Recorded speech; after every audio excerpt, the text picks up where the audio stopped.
Hello everyone, this is Priyanka और स्वागत है आप सभी का मेरे चैनल लर्न दी बेस्ट में। सबसे पहले तो तहे दिल से शुक्रिया कि आप लोग इस चैनल को इतना सपोर्ट करते हैं, इतना प्यार देते हैं। उम्मीद करती हूँ कि आगे भी आप ऐसे ही इस चैनल को सपोर्ट करते रहिएगा। दरअसल बात करते हैं आज के वीडियो की, तो बेसिकली ये वीडियो मैंने ख़ास तौर पर अपने कुछ स्टूडेंट्स, मुझे स्टूडेंट्स की क्वेरीज आ रही थी कि मैम बीएड के एंट्रेंस आने वाला है। जैसे कि आप लोग को पता ही होगा कि कुछ दिनों पहले ही कुमाऊं यूनिवर्सिटी ने अपनी साइट पे एक नोटिस डाला हुआ है स्पेशली आपके बीएड एंट्रेंस को लेके कि कब है, उसकी डेट क्या है, वो भी मैं आप लोगों के साथ शेयर करूंगी। उसमें स्टूडेंट्स को थोड़ा कन्फ्यूजन हो रहा था कि मैम सिलेबस वगैरह क्या है, कहाँ से कैसे प्रोवाइड होगा, कैसे हम प्रिपरेशंस करें, सब कुछ पैटर्न क्या होता है इसका, जब सब कुछ पूरे एग्जाम का A to Z अगर मैं बात करूँ। सो आप लोग को डरने की कोई ज़रूरत नहीं है। मैं आज के वीडियो में आप लोगों के लिए ही मैंने खासकर से वीडियो तैयार किया गया है। इसमें आपके सारे सिलेबस से लेकर और आपको स्ट्रैटेजी मैं स्पेशली बताऊँगी एक particular subject specially English grammar को लेके। और अगर आपको कोई भी डाउट हो इंग्लिश ग्रामर के लिए तो वैसे तो मैं प्ले लिस्ट में डाल ही दूंगी आपके टॉपिक्स, लेकिन आप मुझे डिस्क्रिप्शन से भी मुझसे कांटेक्ट कर सकते हैं and I am always there for help you to my students regarding specially the grammar portion में। आप लोग प्रॉब्लम मत लीजिए, आप मुझसे डिस्क्रिप्शन पे डायरेक्टली मुझसे कांटेक्ट कर सकते हैं, मेरी क्लासेस ज्वाइन कर सकते हैं ग्रामर को लेके। एंड फिक्र मत करिए, आप लोग आराम से निकाल लोगे, आपके पास थोड़ा टाइम है अभी, अच्छे से प्लान कर लीजिए। अपने जो मेन टॉपिक्स हैं उनको अभी रख लीजिए, मतलब जिनमें प्रॉब्लम है उनको डील कर लीजिए पहले, बाद में उन टॉपिक्स को देखिए जिनमें आपका हाथ बिल्कुल परफेक्ट है, जो मेरी तरफ से एक सजेशंस भी रहेगा। और बाकी मैं आप लोग को डिटेल्स दे ही दूंगी कि किस रिगार्डिंग कैसे इसका पैटर्न आप लोग स्ट्रैटेजी बनाइए, क्या किससे क्या होता है जिससे आप लोग यूँ ईजिली, मतलब मैं अब देखिए मेहनत तो आप लोग की लगेगी बट मैं आप लोग को बस थोड़ी हेल्प कर सकती हूँ और आपको बता सकती हूँ कि किस तरीके से आप लोग अपनी स्ट्रैटेजी बनाइए, कैसे आपका एग्ज़ाम्स क्लियर होने के ज़्यादा चांसेस हैं और उसके बाद की क्या प्रोसीजर होती है वो भी मैं आपको किसी और नेक्स्ट वीडियो में ज़रूर डालूंगी कि लाइक जिसमें आपको कॉलेज सिलेक्शंस होते हैं, कैसे आपको quota, state quota, NRI quota, ये पूरा क्या कॉन्सेप्ट होता है जब आप लोग किसी कॉलेज में एडमिशन के लिए जाते हैं, फिर आगे की प्रोसेस क्या होती है, ये तो चलो खैर हम दूसरी वीडियो में बात कर लेंगे। दरअसल इस वीडियो में खास करके सिलेबस को लेके, पैटर्न को लेके, स्ट्रैटेजी को लेके ही ये सारे कॉन्सेप्ट जो है मेरे दिमाग में मैंने आप लोगों के लिए सोचे हैं और आई होप कि वीडियो के एंड तक आप लोग का थोड़ा कॉन्सेप्ट क्लियर हो जाएगा। और अगर आपको कोई भी डाउट होता है और स्पेशली अगर आपको ग्रामर की क्लासेस लेनी है तो आप मुझे डिस्क्रिप्शन पे बता दीजिएगा, मेरे लिंक दिए गए हैं, वहाँ से आप कॉन्टैक्ट कर सकते हैं, वरना आप प्ले से तो आराम से देख सकते हो, उसमें कोई प्रॉब्लम नहीं है, वहाँ से भी आपके काफ़ी डाउट क्लियर हो जाएंगे। तो चलिए बिना समय व्यर्थ करते सीधा हमारे आज के एक्सप्लेनेशन पे चलते हैं। पहले दरअसल मैं आपको नोटिस पढ़ के बताती हूँ कि जो कुमाऊं यूनिवर्सिटी की साइट से आया है कि उस नोटिस में है क्या, उसके एग्ज़ाम्स कब होने वाले हैं आप लोगों के, और उसके बाद मैं आपको सिलेबस पूरा क्लियर बताऊंगी कि आपका इंग्लिश हो गया, आपका एप्टीट्यूड हो गया, कैसे आप उसको बहुत अच्छे से हैंडल कर सके। तो चलिए सीधा चलते हैं। और सबसे इम्पॉर्टेंट बात, अगर आप चैनल पर नए हैं तो प्लीज़ इसे सब्सक्राइब करना ना भूलें। आप मेरे दूसरे चैनल के साथ भी मेरे साथ जुड़ सकते हैं, व्लॉगर पिया करके, जिसमें मेरे बेसिकली ट्रैवल, फूड और एक्सेट्रा अगर मैं बात करूं अपार्ट फ्रॉम द स्टडीज़, सारे व्लॉग्स उस पर अपलोड होते हैं। तो आप उस चैनल को भी अपना ढेर सारा प्यार ज़रूर दीजिएगा। तो चलिए सीधा एक्सप्लेनेशन पे चलते हैं आज के। आप सभी को ऑल द बेस्ट। उम्मीद करती हूँ कि आप लोग जो वीडियो देख रहे हो आप सभी का सिलेक्शन हो जाए, अच्छे अच्छे कॉलेजेस में आपको मिल जाए, सीटें मिल जाए बिल्कुल मस्त से, आपके एग्ज़ाम्स क्लियर हो जाए एंड आपके आगे जो सेमेस्टर्स आए वो भी बिल्कुल फर्स्ट क्लास आए और आप एक बहुत अच्छे शिक्षक के रूप में निकले, क्योंकि हमारे देश को एक अच्छे शिक्षक की काफ़ी ज़्यादा ज़रूरत है। तो चलिए सीधा चलते हैं। तो ये इश्यू हुआ था 22 सितंबर 2021 को। इसमें प्रेस विज्ञप्ति में साफ साफ लिखा है कि कुमाऊं विश्वविद्यालय नैनीताल द्वारा बीएड प्रवेश परीक्षा 2021 हेतु परीक्षा आवेदन पत्र की वेबसाइट, यानी कि जो इसकी वेबसाइट है KU की, www.kunnainital.ac.in, इससे आप लॉगिन कर सकते हैं। और इसमें जो आपका शुल्क है, यानी कि जो आपका एग्जामिनेशन फ़ीस है, वो है आपका 1250 रुपये, जो आप अपने डेबिट कार्ड, क्रेडिट कार्ड या नेट बैंकिंग से भी ईजिली भर सकते हैं। इसकी जो डेट है वो है आपकी 22 सितंबर से 16 अक्टूबर के लिए। और मैं आपको रिकमेंड करूंगी कि आप लास्ट डेट पे ना रहिए। देखिए लास्ट डेट पे क्या होता है ना कि कभी कभी साइट में प्रॉब्लम हो जाता है, साइट चलती नहीं है, फिर काफ़ी बच्चों का एग्जामिनेशन फॉर्म भरना रह जाता है। तो मैं आपको ट्राई करूंगी कि कहूँगी कि आप 10 अक्टूबर तक कर लीजिए, मतलब ईजी अगर आपको 10 थी लेकिन फिर भी 12, बट 15-16 मतलब वो तो अगल बात है कि अगर लेट हो गया अलग बात है, लेकिन आप ट्राई करिए कि आप अभी भर लीजिए अगर आपको एंट्रेंस देना है। इससे क्या होता है ना कि आप अगर जितनी जल्दी करते हो एक तरीके से, तो आपको क्या होता है कि आपने जहाँ सेंटर डाला आपको चॉइस पहले मिल जाती है।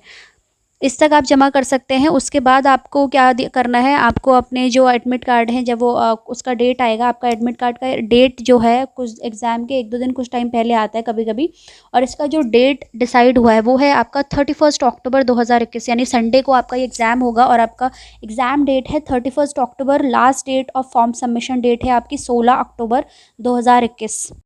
तो इसमें आपको साफ साफ दिया है कि आप अगर जनरल कास्ट के स्टूडेंट्स हैं तो आपको यूजी और पीजी यानी कि अंडर ग्रेजुएट और पोस्ट ग्रेजुएट में आपके 50% आपके मार्क्स होने चाहिए। और अगर आप रिजर्वेशन कैटेगरी के अंदर आते हो तो आपका 45% मस्ट होना चाहिए।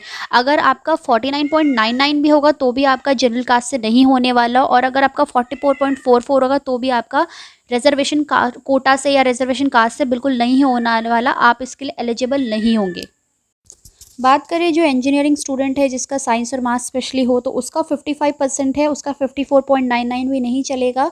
और जो रिजर्वेशन का है उसका 50% है और उसमें 49.99 भी नहीं चलेगा, आपको एग्जैक्टली उतने ही लाने हैं। एक और इसमें स्टूडेंट एक और पॉइंट ऐड ऑन है कि जैसे जो आप अगर अपने पीजी के या यूजी के लास्ट सेमेस्टर, अगर लास्ट सेमेस्टर की मैं बात करूं, यानी कि जब का फाइनल सेमेस्टर होता है, अगर आप उसमें अपेयरिंग भी है तो भी आप, अगर आपका रिजल्ट नहीं आया है तो भी आप क्या कर सकते हैं, आप इसमें अप्लाई कर सकते हैं। आपका जो बीएड का एंट्रेंस होने वाला उसके लिए आप लोग एलिजिबल हो, आप उसमें अपेयरिंग के उसमें ऑप्शन में क्लिक करोगे। अब बात करते हैं स्टूडेंट आपके एग्ज़ाम पैटर्न की और एग्ज़ाम टाइम पीरियड की और क्या सिलेबस होने वाला है। तो सबसे पहले आपको ध्यान में रखना है कि आपका जो 31 अक्टूबर को पेपर है वो दरअसल 3 घंटे का ही है, 3 घंटे से 1 मिनट ज़्यादा नहीं होने वाला, तो 3 घंटे का ही पेपर है। सेकेंड थिंग, इसमें पेपर कैसे होने वाला है, पेपर आपके पास 2 होंगे, B1 और B2। अब ये B1 और B2 होता क्या है, चलिए पहले B1 समझ लेते हैं। B1 के अंदर आपके पास 3 सेक्शन होते हैं, A B C। पहला आता है लैंग्वेज टेस्ट। लैंग्वेज टेस्ट अगर आप हिंदी से हो तो आप हिंदी वाला कॉलम कर सकते हैं, इंग्लिश से हो तो आप इंग्लिश वाला कर सकते हो। बाइलिंगुअल लैंग्वेज होता है, बाइलिंगुअल पेपर होता है, तो उसमें कोई दिक्कत नहीं है, हिंदी में भी आता है इंग्लिश में भी आता है। लेकिन पहले लैंग्वेज का मतलब है कि आपकी जो ग्रामर है वो क्या है, इंग्लिश है या हिंदी है। उसके बाद दूसरा सेक्शन होता है आपका रीजनिंग और जनरल नॉलेज का। तीसरा सेक्शन होता है आपका टीचिंग एप्टीट्यूड। भाई ये सबसे इंपॉर्टेंट, अगर आप भाई बीएड क्यों कर रहे हो, एक तरीके से पढ़ाने के लिए स्कूल में, तो इसमें कुछ ऐसे क्वेश्चंस होते हैं वो मैं अभी आपको आगे डिस्कस करूंगी जब हम सिलेबस की बात करेंगे। तो B1 में आपके पास 3 सेक्शन आते हैं और इसके लिए मात्र आपको 2 घंटे मिलते हैं, और तीनों सेक्शन में आपके पास 50 क्वेश्चन होते हैं और एक एक नंबर के, यानी कि 150 नंबर का होता है आपका B1। और ध्यान रखिए, आप चाहे किसी भी स्ट्रीम से ग्रेजुएशन करे हो या पोस्ट ग्रेजुएशन करे हो, यानी कि चाहे आप बीए हो या बीएससी हो या बीकॉम हो, B1 सबका कॉमन आता है। B1 किसी का डिफरेंट नहीं आता, हाँ थोड़ा बहुत सेट चेंज हो जाता है, ऊपर नीचे क्वेश्चन हो जाते हैं, लेकिन B1 पेपर आप सबका सेम आता है। बात करते हैं B2 की, तो B2 जो है वो एक ऑप्शनल पेपर। ऑप्शनल का मतलब यहाँ पे कि आप जिस स्ट्रीम से अपना ग्रेजुएशन करके आए हो, क्योंकि भाई साफ सी बात है बीएड के बाद आप क्या पढ़ाओगे, मतलब जब आपका बीएड हो जाता है तो बीएड में कुछ सब्जेक्ट होते हैं, वो तो चलो फिर हम बात की वीडियो में बात करेंगे कि कैसे कैसे कोर्स होता है। तो B2 जो है वो आपका ऑप्शनल पेपर है, जिसमें आपके पास लाइक अगर आपने बीएससी करा हुआ है तो आप साइंस ग्रुप का पेपर आपके पास आता है, आपने बीकॉम करा है तो आपके पास कॉमर्स ग्रुप का पेपर आता है, आपने बीए करा है तो आपके पास आर्ट्स ग्रुप का पेपर आता है। तो जिस स्ट्रीम से आपने ग्रेजुएशन करा है उस स्ट्रीम का आपके पास ऑप्शनल पेपर आता है 50 नंबर का। उसमें सिर्फ आपको 1 घंटा मिलता है और बाकी उसमें वाले में आपके पास 2 घंटे होते हैं, तो टोटल आपके पास 3 घंटे होते हैं। क्वेश्चन होते हैं 200 और नंबर भी होते हैं आपके 200। तो ये तो था कि भाई क्या क्या पैटर्न होने वाला है, कितने नंबर का कौन सा सेक्शन आने वाला है। लेकिन अब आपको क्वालिफिकेशन मार्क्स क्या चाहिए होती हैं, देखिए साफ साफ दिया है कि आपके जो दोनों प्रश्न पत्रों में मिलाकर 40% यानी कि टोटल आपके पास 80 अंक लाना अनिवार्य है, वरना भैया आप फेल हो जाओगे, आपको 80 नंबर तो लाने ही लाने हैं। और आरक्षित की अगर हम बात करें परीक्षा पत्र दोनों को मिलाकर 27% यानी कि 27% लगा लो, आपकी 54 मार्क्स यानी कि 54 अंक लाना आपको बहुत ज़रूरी है। अगर आप रिजर्व कैटेगरी के अंदर नहीं हो तो आपको 80 मार्क्स लाना मिनिमम है आपका, यानी और अगर आप रिजर्वेशन कैटेगरी के हो तो आपको 54 हो। आपको क्या ध्यान में रखना है कि विद्यार्थी को दोनों प्रश्न पत्र B1 और B2 में सम्मिलित होना अनिवार्य होगा। ये नहीं कि भाई आपने B1 कर लिया तो B2 करने के लिए आप घर चले गए, भाई छोड़ दिया पेपर, नहीं, आपको दोनों ही पेपर में पास होना बहुत ज़रूरी है। किसी भी एक प्रश्न पत्र में सम्मिलित ना होने से आपका परीक्षा फल घोषित नहीं किया जाएगा। तो ये ध्यान में ज़रूर रखिएगा कि ये नहीं भाई कि शुरू का 150 नंबर का है तो उसमें नंबर ले आए और इसमें नंबर ना लाए, दोनों में ही आपको मेहनत करनी है, दोनों में ही आपको नंबर लाने हैं। बस टोटल ध्यान रखिए कि आपका 80 से ऊपर आना चाहिए अगर आप रिजर्व कैटेगरी के नहीं हो, और अगर हो तो आपको 54 नंबर लाना बहुत ज़रूरी है। अब बात करते हैं हमारे सेंटर की कि एग्जामिनेशन सेंटर की, आप कुमाऊं यूनिवर्सिटी का जो एग्ज़ाम होने वाला है वो कहाँ कहाँ भर सकते हैं। तो देखिए आपको कुछ सेंटर दिए हैं, यहाँ आपके एग्जामिनेशन होने वाले हैं। तो ये आपके सेंटर दिए गए हैं। टोटल आपके पास 7 सेंटर होते हैं कुमाऊं यूनिवर्सिटी का जो बीएड एंट्रेंस आप देने वाले हो, जिसमें आपका हल्द्वानी, काशीपुर, खटीमा, कच्छा, नैनीताल, रामनगर, रुद्रपुर, ये आपके पास परीक्षण केंद्र है, यानी कि सेंटर है जहां आपका एग्जाम होने वाला है। तो आप अभी भर दीजिए, तो क्या पता आपको मनचाहा केंद्र मिल जाए। अब उसके बाद है कि वो वहाँ कौन से स्कूल में मिलता है, कौन से, वो तो तब की बात है जब आपका एडमिट कार्ड आता है। तो दरअसल ये आपके बेसिकली सेंटर होने वाले हैं जहाँ आप अपना एग्जाम देने वाले हो, किसका, बीएड एंट्रेंस का। अब बात करते हैं आपके दरअसल सिलेबस की, यानी कि जो सबसे इंपॉर्टेंट पार्ट है, जिसमें मैं आपको पर्टिकुलर चैप्टर वाइज बताऊंगी कि इस B1 के अंदर जो हमारे पास 3 ऑप्शन है, मैंने आपको बताया था, उनके अंदर आपके क्या क्या टॉपिक आते हैं, और जो आपका B2 वाला ऑप्शन आता है, यानी कि सोशल साइंस और या आपका जो आर्ट्स ग्रुप हो गया, मैं उसका आपको बताऊंगी। अब बात कर लेते हैं इंग्लिश का, यानी कि जो आपका लैंग्वेज था पहला, तो उसमें क्या है कि आपके पास नाउन होता है, noun number, noun gender, pronoun हो गया, आपका लिंकिंग वर्ब हो गया, आपका एडजेक्टिव हो गया, एडवर्ब हो गया, प्रेपोजिशन हो गया, active passive, direct indirect, filler, आपके spelling text, one word substitution, synonym, antonym, comprehension और टेंस। ये ज़्यादातर आते हैं आपके किसमें, इंग्लिश वाले पोर्शन की अगर मैं बात करूँ, यानी कि जो लैंग्वेज का होता है। सेम इसी का ऑपोजिट आपका हिंदी होता है, यानी कि जो हिंदी ग्रामर होता है, हिंदी व्याकरण होती है, इसी को आप हिंदी कर लीजिए, हिंदी का सिलेबस वही हो गया।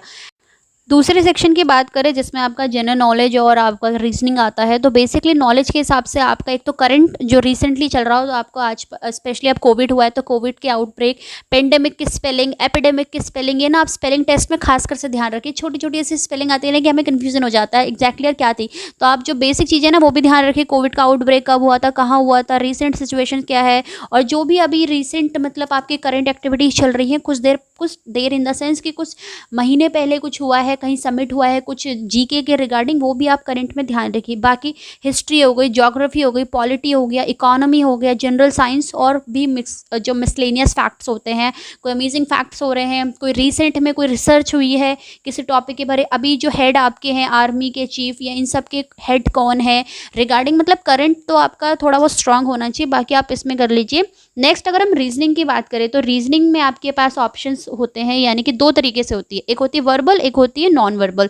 तो पहले वर्बल की बात कर लेते हैं। वर्बल में आता है आपका कोडिंग हो गया, डिकोडिंग हो गया, एनालॉगी हो गया, क्लासिफिकेशन, सीरीज हो गया, वर्ड फॉर्मेशन हो गया, सिटिंग अरेंजमेंट के क्वेश्चंस भी बहुत आते हैं, आपका रैंकिंग टेक्स्ट हो गया, ब्लड रिलेशन आता है, बहुत इंपॉर्टेंट है, डायरेक्शन सेंस हो गया, मिसिंग कैरेक्टर इंसर्ट करना आता है, कैलेंडर हो गया, वेन डायग्राम हो गया, स्लॉगिज्म हो गया, स्टेटमेंट और अजम्पशन भी आता है, एक इंपॉर्टेंट है, और आर्गुमेंट हो गया। तो ये सब आते हैं आपके वर्बल के अंदर। अब नॉन वर्बल की बात करें स्टूडेंट, तो इसमें भी आपका सीरीज कंप्लीशन आता है, एनालॉगी आता है, क्लासिफिकेशंस आते हैं, किसी पर्टिकुलर टॉपिक को लेके उसको क्लासीफाई करो।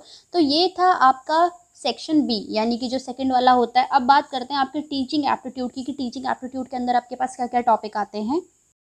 तो टीचिंग एप्टीट्यूड यानी कि जो आपका तीसरा सेक्शन था, इसमें आता है दरअसल आपके पास इंट्रोडक्शन हो गया टीचिंग का, macro teaching, micro teaching, stimulus और टीचिंग लेवल, यानी कि कुछ क्वेश्चंस ऐसे आते हैं कि जैसे आपको क्लास में कुछ सिचुएशन दे दी तो आप उसे कैसे डील करोगे, क्या रेशियो होता है, एजुकेशन क्या हो गई, बच्चे की साइकोलॉजी क्या होती है, चाइल्ड साइकोलॉजी क्या होती है, एजुकेशनल साइकोलॉजी क्या होती है, मेथड्स क्या होते हैं एजुकेशनल साइकोलॉजी के, कम्युनिकेशन सबसे इंपॉर्टेंट, कम्युनिकेशन क्या है, रोल ऑफ कम्युनिकेशन किसी भी एजुकेशन में सबसे इंपॉर्टेंट, टीचिंग का एज अ प्रोफेशन क्या है, नेचर क्या होता है, कोड ऑफ कंडक्ट क्या होता है, एथिक्स क्या होते हैं, और सबसे इंपॉर्टेंट इससे तो डेफिनेटली क्वेश्चन आता है कि रोल ऑफ अ टीचर, इसमें से डेफिनेटली क्वेश्चन उठ के आता है, और डेवलपमेंट ऑफ अ टीचर। तो ये था टीचिंग एप्टीट्यूड का सिलेबस। अब बात करते हैं, यानी कि अगर आप आर्ट्स साइड से हो तो आर्ट्स ग्रुप के बच्चों के लिए बेसिकली क्या सिलेबस होता है। तो आर्ट्स वालों के लिए दरअसल ये 7 सब्जेक्ट्स होते हैं। अगर मैं बात करूँ, history, geography, political science, economics, sociology, philosophy, psychology, ये सारा आपका आर्ट्स ग्रुप का आता है। अब स्टूडेंट को अब मुश्किल से आपके पास 1 महीना ही रह गया एक तरीके से, तो इतने सारे टॉपिक्स को कैसे डील करें। तो मैं आपको सजेस्ट करूँगी कि एक तो लास्ट ईयर के जो सॉल्व पेपर्स होते हैं या अनसॉल्व होते हैं बीएड के, वो आप उठा लो, और सैम्पल पेपर उठा लो, क्योंकि अब जो आपका स्पेशली सब्जेक्ट वाला पोर्शन आता है, यानी कि जो B2 वाला है, अब इतने सारे टॉपिक हम एकदम से कैसे डील करें 1 महीने महीने के अंदर। वैसे करने को तो कर सकते हैं बट फिर भी काफ़ी वास्ट टॉपिक है सारे, तो आप वो टॉपिक उठा लोगे ना मतलब सैम्पल पेपर, तो उससे आपको बहुत हेल्पफुल हो जाती है कि किस तरीके से क्वेश्चंस आते हैं, कैसे डील करना है। और सबसे इम्पॉर्टेंट, जब भी आप अपने प्रिपरेशंस कर रहे हैं तो टाइम मैनेजमेंट सबसे इम्पॉर्टेंट है, क्योंकि स्पेशली जो रीजनिंग वाले क्वेश्चंस होते हैं ये आपको थोड़ा टाइम टेकिंग ले सकते हैं। आपका ग्रामर पोर्शन हो गया, आपका अनसीन पैसेजेस हो गए यानी कि कॉम्प्रिहेंशन हो गया, मतलब कुल मिला के मेरी तरफ से आप लोग को एक मैं रिकमेंड करूँगी कि आप जब भी अपना सैम्पल पेपर सॉल्व करें तो अपना टाइमर सेट कर दें, जिससे क्या होता है ना कि आपको काफ़ी हेल्पफुल होता है और ये सारे टॉपिक्स आप अच्छे से कवर कर लोगे 1 महीने के अंदर। मतलब अपनी तरफ से आप बेस्ट दीजिए, अराउंड 7 आवर्स या 8 आवर्स अगर मैक्सिमम हो सकता है, क्योंकि भाई अब आपके पास समय कम है, 1 महीने का ही समय है। लेकिन डरिए मत, अपना बेस्ट दीजिए, प्रिपरेशन कीजिए और wish you all the best. और एक और चीज़, स्पेशली अगर ग्रामर की तो आप चिंता मत करिए, मेरे प्लेलिस्ट में आपको इन सारे ही टॉपिक्स से प्लेलिस्ट में आपको डेटा मिल जाएगा जिससे आपकी काफ़ी मदद हो सकती है। आपके एग्ज़ाम्स को लेकर आपके डाउट्स क्लियर हो जाएंगे। और कोई भी अगर ग्रामर से रिगार्डिंग आपको डाउट मिलता है या किसी भी पर्टिकुलर टॉपिक्स है जो मैंने अभी इसमें मेंशन करे हैं, स्पेशली इंग्लिश को मैं ज़्यादा फोकस कर रही हूँ, तो आप उसमें क्या करिएगा, आप मुझे कॉमेंट सेक्शन में लिख सकते हैं या फिर डिस्क्रिप्शन पर मेरे लिंक दिए हैं, आप वहाँ से भी डायरेक्टली मुझसे कॉन्टैक्ट कर सकते हैं। तो ये था सिलेबस वगैरह सब डेटा। उम्मीद करती हूँ कि ये आपके डेटा काफ़ी हेल्पफुल रहा होगा। अगर आपके लिए तो उम्मीद करती हूँ कि ये जानकारी आपके लिए काफ़ी फ़ायदेमंद रही होगी। तो कमेंट सेक्शन में आप ज़रूर बताइएगा। और अगर आपको वीडियो अच्छी लगी हो तो इसको लाइक, कमेंट, शेयर, और अगर आप चैनल पर नए हैं तो सब्सक्राइब करना ना भूलें। आप बाकी प्लेलिस्ट भी चेक कर सकते हैं, मे बी कुछ ऐसे टॉपिक हो जो रिसेंटली आप लोग डील कर रहे हो एंड आपके लिए काफ़ी हेल्पफुल रहे। और आप मुझे कॉमेंट सेक्शन में भी सजेशन दे सकते हैं कि कोई रिसेंट टॉपिक है जिस पर आप चाहते हैं वीडियोज़, लेक्चर्स वगैरह, तो मैं ट्राई करूँगी उन पर भी देना के लिए। तो चैनल के साथ जुड़े रहिए।